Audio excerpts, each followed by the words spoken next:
After 2 years of promises, they gave my promotion to the worst person on the team. So I left and let them sink. I've been working at this marketing company as a graphic designer for about 3 or 4 years. When I first joined, our team was tiny, just 3 of us, including my team lead, who was an absolute legend. I learned so much from him. We tackled huge projects and had late nights filled with brainstorming, and it felt good knowing I was contributing to something meaningful. As we grew, I quickly became the go-to person on the team. I was training every new hire, leading projects, running presentations, and even setting up workshops to share design strategies. I was handling responsibilities that went beyond my role, thinking it would eventually lead to a promotion.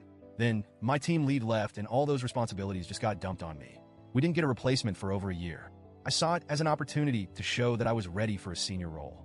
When my annual review rolled around, my manager was all, "You're on track. Just keep it up, and a promotion will be in your future."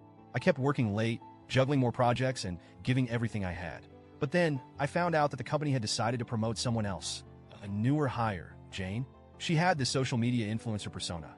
Bubbly, loud, always talking about her brand and her followers. To be clear, Jane had barely been on our team for a year. Her Instagram and TikTok were full of day in the life of a designer posts, featuring fancy coffee, aesthetic office selfies, and captions about #hustle life. But her work ethic was questionable at best. She'd hand off half-finished projects to me saying, "I'm just so busy with my followers. Can you finish this up?" And she wasn't kidding. She had a decent following online. Her content was all about her corporate journey, but she spent more time curating her social feed than doing actual design work. I'd often find her snapping selfies or posting stories about her busy day while I was fixing her mistakes.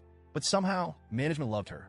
She'd sweet-talk them, constantly dropping numbers about her social engagement and how much attention her personal brand brought to the company. They ate it up.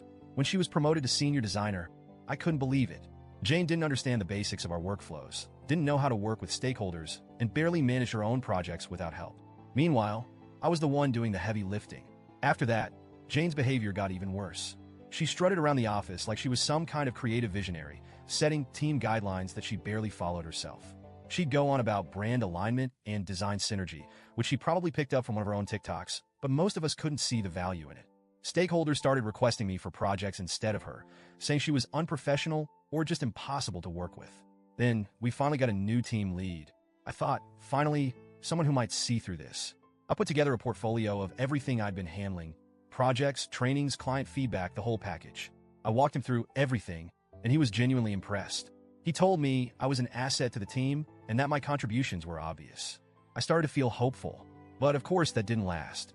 Jane took on a high-profile project and completely bombed it. Somehow, her mess ended up affecting me too, since I had to step in and fix it.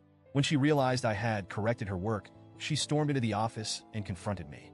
She actually yelled, saying I'd embarrassed her in front of the client. I kept my cool and explained that I was just following the guidelines that she'd ignored. Our team lead intervened and admitted I was right, but he seemed too intimidated by her to really call her out. After all, she had influence. She could drag him on social media if she wanted to.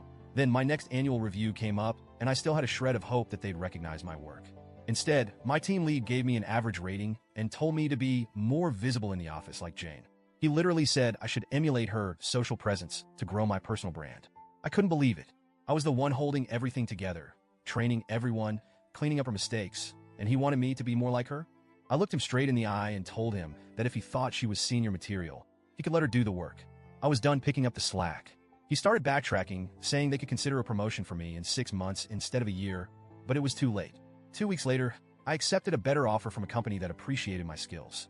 When I handed in my resignation, my manager looked like he'd seen a ghost. He asked me, "What can we do to keep you?" I didn't hold back. I told him I'd given this company everything and had been treated like I was invisible. The best part? Once I decided to leave, I wasn't about to spend my last 2 weeks doing senior tasks. No more training, no more saving her half-baked projects, no more documenting the systems I'd built. About 60% of our processes were things I'd set up myself, and I knew they'd be in chaos once I left. The manager must have realized it too, because he kept coming to my desk, asking me to just write down a few guidelines. Every time, I'd remind him that he'd chosen not to promote me, so my expertise wasn't his to ask for. On my last day, as I handed him my badge, I felt like I was finally free. Jane may still be posting corporate hustle selfies, but I don't have to pretend to respect it anymore. And now, I'm at a job where my work is actually appreciated. Looking back, I hope my old manager learned a lesson. Maybe he'll realize what happens when you ignore someone's loyalty and hard work in favor of a social media persona. If not, well, it's not my problem anymore.